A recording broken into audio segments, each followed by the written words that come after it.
মারা ওই জোট সেকেন্ডের মধ্যে ভেঙে যাবে। একদম এটা ঠিক। ওই জোট সেকেন্ডের মধ্যে জীবনে ভেঙে যাবে। এই যে বললেন না মমতা মনে করেন আমার বয়স হয়ে গেছে, শোন মমতা মনে করেন আমার বয়স হয়ে গেছে, আমার সব দরকার নেই, আমি এখন ওই যার সাথে সেকেন্ডের মধ্যে যদি রাহুলির বলে প্রধানমন্ত্রী হবে সেকেন্ডের মধ্যে সে। আমি এইটা বলছি মমতা ভাববে যে আমার মানে বয়স হয়ে গেছে, আমার লাইফ শেষ, এই 5 বছরে আমি মানে বিজেপি ঝাড়ের কাছে গিয়ে মোটামুটি ভালো বদলে একটু প্রেম গেলেই ব্যাস। বিজেপির লোক ওরা আমি তো বলবে জানি আমি আর মোটা কথা বলতে পারে। ঘুষ খাবার ইচ্ছা নিত ও সব ভয় করে না, বলতো বাড়ার হলে ভয় করে না। মমতার সঙ্গে এক করি আমি অন্যায় স্বীকার করে দিই। হ্যাঁ যে ভুল হয়ে গেছে আমি তো বাস সব হয়ে যায়। ওইসব ভুল মারা লোকের এরপরে দিদি ক্ষমতা আসবে, আরো এরপরে আরো কিছু দেখবে। আচ্ছা দিদি প্রধানমন্ত্রী কি করবে তাহলে? প্রধানমন্ত্রী যদি হয় কথা প্রধানমন্ত্রী হবে, হবে কি হবে?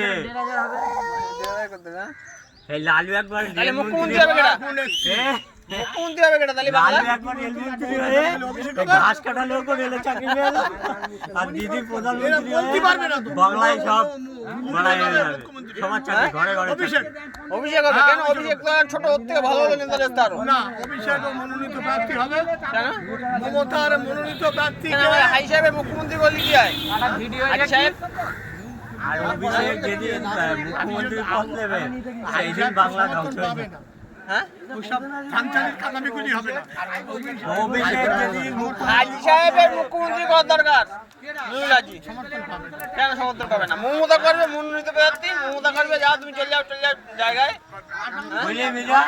কেন? এই মিজা, মিজা, আকাশী অভিষেক যেদিন মুখ্যমন্ত্রী পদ নেবে হাবি সাহেব মরে যাচ্ছে, হাত এরম পড়ে যাচ্ছে। ভালোবেসে আদর করে বসিরহাটের প্রার্থী দিলে মমতাজি বহুত ভালো নয়, আমার 12 মল্লিকের লোক চিনে দেখো না। একটু গলা ধরলেই বলেন, এটাই করে বলেন। হ্যাঁ, গাড়ি ফাঁকাও খাটে। আইসে বেড রেস বলে, আইসে বেড রেস লড়াই করবে কি করে? পাইলে গেল একটু কাল দিয়ে হবে না এই আব্বাস দিকে সে বাড়িতে আর ভয়তে বের হয় না, কি হবে নওশাদের গাছে তুলে দেবো দেখাই যায়। হ্যাঁ নওশাদ হ্যাঁ ও এখন আব্বাস সিদ্দিক দেশ বিদেশে ঘুরে ঘুরে বেড়াচ্ছে মানে টাকা হয়ে গেছে ভাঙর থেকে পারে। আরে বিজেপির কাছে যা টাকা পয়সা নিল সেইগুলো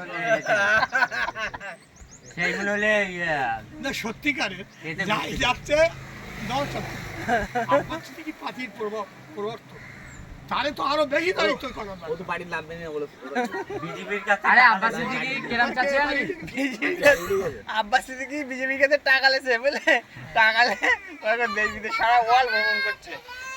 মোদি আর 50 কোটি টাকা বলে দিয়েছে। এক একটা দেশে তো ঘুরে আছি। ঘুরতেই পারে, ওটা আমরা সত্য করবো না। তাহলে এখন বর্তমান সব লোক হবে না মূল্যতম নামে তুমি একটা কথা বলো তোমার ব্যবস্থা করো। মমতা হচ্ছে চোর, এটাই মমতা।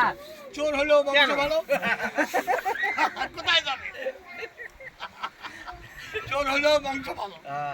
পথ সভা করতে অভিষেক আর সাইড দিয়ে কেটে বলে এই চোর